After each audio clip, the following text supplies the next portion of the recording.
Welcome to Canterbury Cast, the podcast where you'll find sermons, conversations, and all things Canterbury UMC. We're glad you're here.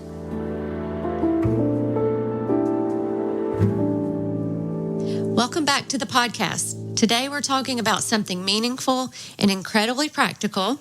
It's about faith in action, showing up, and about something as simple and essential as clean water. In June, a team from Canterbury will return to Nakuru, Kenya, partnering with Start With One Kenya to share the love of Christ in tangible ways. And one of the most powerful parts of that mission is providing clean, safe drinking water through Abundant Life water filters, also known as UZIMA filters. We're going to dive into that a little bit later. But joining me today are two people who have experienced this mission firsthand. We have Reverend Hill Carmichael and Canterbury member Meg Kerr. They traveled to Kenya last summer and will be returning to lead the team this June. Thank you so much for being here. I'm glad to be here, Haley. Thanks for having us. Okay. Well, let's just start by going back to last summer. When you first arrived in Kenya, what struck you most? I think before we get to when we arrived to Kenya, I'd like to talk about the journey to Kenya. Let's go back there. Let's go back there. Yes. Because I think the gift of international travel and traveling with a team like this and the bonding that happens, that's such a part of the gift. And so the way I remember, and I want Meg to weigh in, is our plans were to fly out of Birmingham, to fly to Atlanta, and then we had a connecting flight from Atlanta to Amsterdam and from Amsterdam to Nairobi. Did I get that correct, Yes, Meg? that was. What happened was we sat on the tarmac for 3 hours in Birmingham, and our youngest team member for the site visit was my 11-year-old son, Mills, and he looked at me and said, "I'm not so sure about this." And Rachel and I assured him that we were going to make it. But we made it to Atlanta. We spent the night.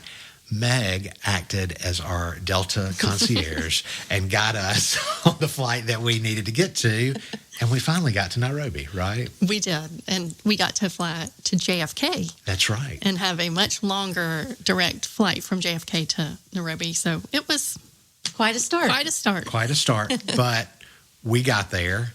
And I think immediately, I was struck by that the airport in Nairobi is easy to navigate. It's wonderful. It's clean. It's not any of our preconceived notions about what we'd think about traveling to Africa. And we walk out, and Bill and Shaq Coble and their wonderful team met us right there. And from that point, it was nothing but hospitality. Yes, for sure. And for me, it was just the contrast of you fly into a big city that looks just kind of like any big city, and you go a mile down the road and it's the largest slum in the world, and you go another mile down the road and there are baboons and giraffes in this beautiful landscape. Yeah. And just to see this beauty, but have so many challenges with basic needs. And of course, the biggest one is clean water. The water, of course. So water is just something that we don't think about here. I mean, we have it. And so day to day, we never think about being without water, really ever. Can you guys talk a little bit about what life there looks like without access to clean water? Yes. So in the big cities, there is some form of plumbing and there some access to running water, but that's very rare. And for most of the people that we were around, they have no running water. And as a mom of 4 daughters, it really hits me that the young girls in the family, their chore is to go find water. And we witnessed them in a puddle. It had rained at that night, and in puddles in the mud road, getting water with a bucket and taking back home. And that's their water. They get it off the roof. They'll land on the roof, and they'll have a bucket to catch the drips. So they're just anywhere they can find water is where they're getting water, and it's just something that is so foreign to us because we just turn on a faucet and have water. Hill? I think what strikes me is, as a pastor, is that water so often is a sign of life in Scripture. And from everything Meg is talking about, she's exactly right. I mean, we take this thing that gives life, not just to us, but gives life to the earth, and we just take it for granted because it's all around. I mean, we are recording this podcast, and in a room there is a water cooler sitting right next to us, right? It is that the irony that we're dealing with. And so to think about your daughters having to trek miles to get something that might be clean water, but is probably not. Probably not. And then coming home, that is a humbling thing. And also, just along with that, the not having, they're getting some kind of water, but it's not clean. It's the disease that goes in, and just that, how that can change a family's their whole trajectory of their family life, and the life expectancy and just the impact that water has on your day to day that we don't understand at all. So no. Yeah, the rate of waterborne diseases is fairly significant there, and that's part of what led Bill and Chat down this road of developing this incredible tool that these communities now have access to. Right. So let's talk about the tool, UZIMA water filters. Yeah. So UZIMA means life in Swahili, which is very fitting for all of this. So tell us about these, what they are, and why they're so impactful. I will start, and then I'd love for Meg to tell about the day that we got to distribute these, because that's the faith and practice part, right? And so, as we got to visit with Bill and Chat, Bill, they developed these water filters, and that is what blows my mind. They partnered with people who knew how to do this. They developed the water filters, and this water filter is fairly simple, and not simple in the sense that I would ever know how to design a water filter, but simple in that it's small. It fits in a little sandwich-sized Ziploc bag, and all you need is 2 buckets. You need to drill holes in the 2 buckets, and then 1 bucket, you screw in the filter to both buckets, and 1 bucket is the dirty water, and it filters it out into the clean water. And these filters can last up to 10 years if they're taken care of by the family. And what I love so much is the way that they use these filters to build community. The way that Start With One Kenya and UZIMA use these filters to build Christian community with those in Nakuru and beyond. And they do that through the days in which they hand those out. And it was great. We got to see it in action, and we got to be part of it. It was so powerful to be involved in the teaching, because there's a lot of education that goes in, and they have somebody that's in the community that is doing some pre-education. There's some buy-in. They have to pay what's equivalent maybe to $1 here for the filter, but they really buy into it, and they learn how to use it. They learn how to take care of it, and we get to see them actually do it for the first time, and just the joy that they have. And also, we got to be part of the education, which was our first full day there was what we did. And there's a cute song about why it's important to wash your hands and to have clean water. And Hill, why don't you sing that for us right now? Wash. I think I could piece together the whole song, but nobody wants to hear me sing on a podcast. Okay. Me too. And also, I think what struck me was just how grateful they are, but they're also taking care of each other, and the neighbors that couldn't be there, they had a neighbor that was getting one for people in their community, and just to see how they work together and how excited they are and how grateful they are, and how they know that this is such a positive for their future. Mm-hmm. I mean, it's not just a tool. I mean, it's their health. It's not a tool. It's hopeful. It just really changes things for them. And I think it's important too that we think about the differences between Western Christianity and Eastern Christianity, or the global South, in which South America and Africa would fall in. And we have such an individualized culture, right? And in Kenya, it is very much what you experience when you read the scriptures and you study about first century in the ancient Near East. It is a community of people that take care of one another. And so Meg's exactly right. Like one water filter to one family can impact 150 people because they are going to share it with their neighbors. It is, they're not going to keep it to themselves. There's no concept for big privacy fences, right? There's just a concept for living life, caring for each other, and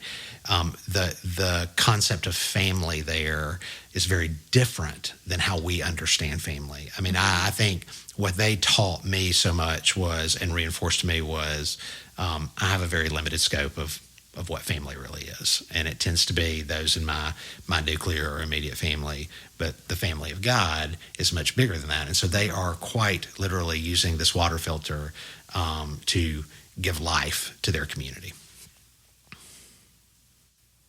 So from there, he'll just, from a pastoral perspective for us, you just shared beautifully about community and family in Kenya.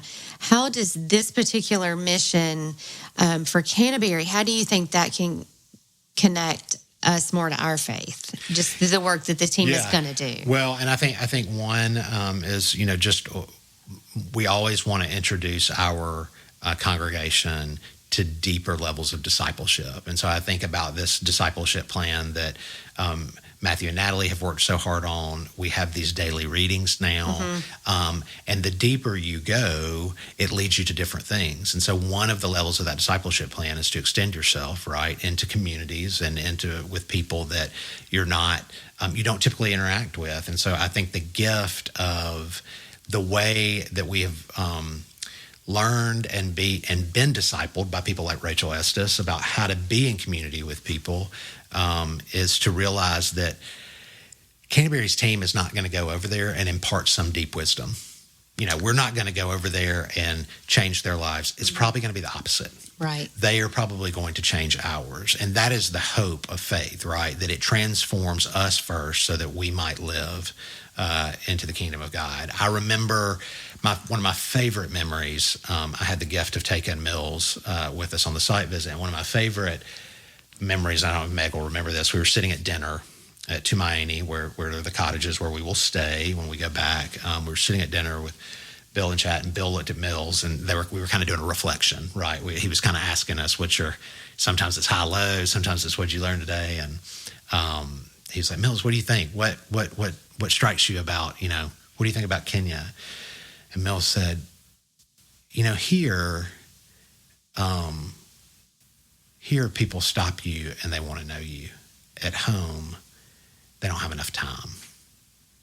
Right? And so it's just that's what, if I could sum up Kenya, if I could sum up my hope for our team, it is this gift of being present to what God is doing and not rushing to the next thing. Sure. And we are built that way, right? I mean, I talk often about, I love my iPhone because it has my calendar on it, right? And I'm going to move to the next thing. But I don't know, what would you say? I think totally. We thought we were going to help, and we got way more. We received way more than we helped. I can tell you that. Just the relationships, the partnerships, just to see people that are so happy and so giving with so little. It just gives you such a perspective, and I think that it's just such a reflection of how we should live our lives. So, I mean, giving back, you get more usually. Right. So, Meg, you mentioned partnerships. Yes. Let's talk a little bit about the partnership with Start With One Kenya. You want me to start? Sure.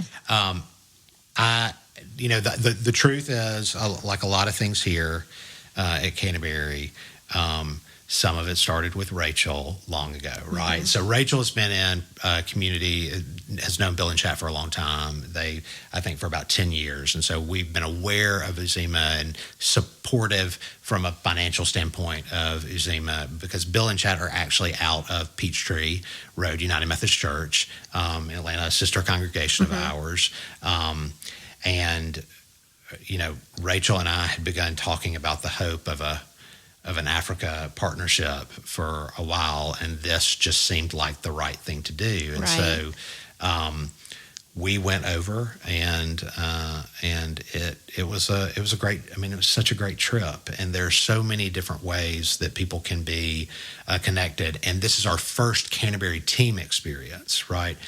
Our hope is that this grows. Right. Our hope, we're taking 11 people. Our hope that next time we can take 20. There are churches that do men's trips there and other trips. And so, and the beauty of Start With One is that we're talking a lot about the water filters today. Right. And I think that's the most tangible thing for our congregation. But they are doing incredible education work there. The school at Gitawamba, we put desks together. One day we interacted with all the students. One day we got to worship at a church in Gitawamba.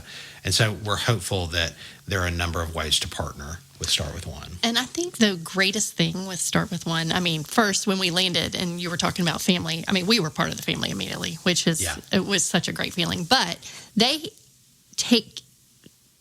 bring on local kids that they put through high school, they put through college, and they all come back to work. So we're working alongside local people that are so invested in the community. And I think that is just such a sustainable group. And they have a plan, like when they're too old and can't be there, they've got people on the ground that have the mission and that want to keep it. So I think it's just, it is something special. It's not just people coming over there to do something. It is, the community is local. And I think that is one of the greatest things about Start With One. Sure. So both of you are going back. We've already talked about that in June as team leaders. So when you go back this time, what are you most looking forward to? I can't wait to see some of the people and some of the kids at the school. I can't wait. And my youngest daughter is going with us on the trip, and I cannot wait to share that with her as well. So I'm super excited. Yeah. I think for the people who haven't been yet, I'm excited to see it through their eyes and experiences. I think that will be really cool. Mills is going back with me.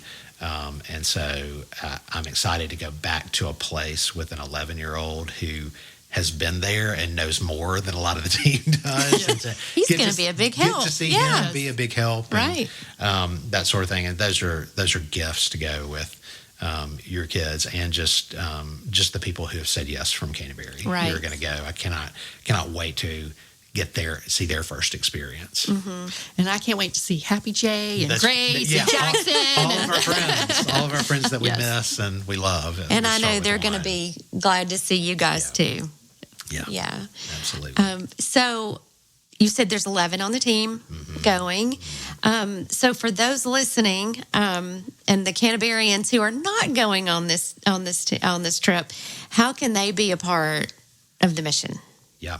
So for the next we started on April 12th, and obviously we will carry this for a couple more weeks. We're going to be raising a little bit of money here for UZIMA water filters, and we are asking, that's $50. You can give 100, you can give 25, you can give 150, whatever you want to give, and just know that gift, half of every gift is going to go to purchase water filters for the community, and half of the gift is going to go to support the cost of the trip, because it does take a little bit to get to. It's long travel, and there's a lot involved, and so we really want to. It's important to us to always build bridges for our congregation to feel engaged, even if they're not there on the ground, right? And so I think about the youth mission trip that's coming up to Guatemala. Several weeks ago, they sold coffee outside of the worship spaces, and that is such a great way to connect your congregation who can't go or is not going or hadn't yet had the opportunity to go to the mission on the ground. And so we're looking forward to people being able to support this through that fundraiser, Right. To be more connected. And I think anytime you turn on your faucet and see running water Amen. and think, wow, $50 can change a family's life. Right. For 10 years. For 10 years. And it really puts it in perspective. And Right. it is something you can pray about and think about and see it tangibly. So hopefully y'all can participate. Yeah. We have a few of the filters here. Yes, we do. And it's been fun to just hold them and look at them and see how they actually work. So, Yeah. And they're now, so we've been there, we've come back. Those filters have now traveled with the Panama medical team to Panama. And so this is the work of the kingdom of God, right? Like this is the gift of getting to connect from Nakuru to Senengita that's the real power behind that. It's not Right. just what's going to happen. Amazing things are going to happen with Canterbury team members, but it's what can happen when we're like, oh, we've got these partners over here that really need this. Really need this. Yeah. So cool. Right. Well, before we wrap up, I'd like to know how this experience has changed you personally. Meg? Definitely just the gratitude. I think we take a lot of things for granted, and just to be in community with people that are so far away and so different has really changed my perspective on a lot of things. And it's actually gotten me even more involved locally. I came home and I'm like, I can do some things that I was doing over there here. So it's really changed my life in a great way.